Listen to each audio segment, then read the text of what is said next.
we would actually say this is a philosophical formulation or a kind of a pre-formulation of the second law of thermodynamics. That things are going from a more ordered state to a less ordered state.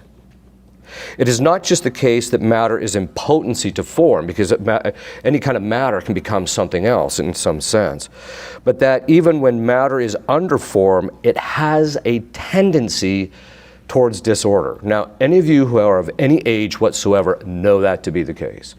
The older you get, the more disorder seems to appear in your body, and you didn't even do anything about it. Okay.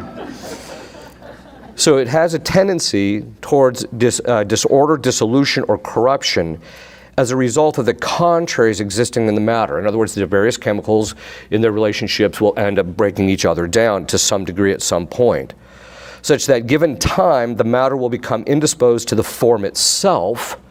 That's the aging process, for example, in us. And so as a result, eventually it gets to the point where the matter becomes so indisposed to maintain that form that there's a separation of the form, and in the case of life, that is what we call death.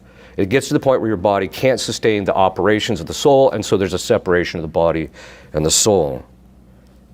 And so in this, he says, we see this in everything from rocks to man, and so essentially this is the second law of thermodynamics.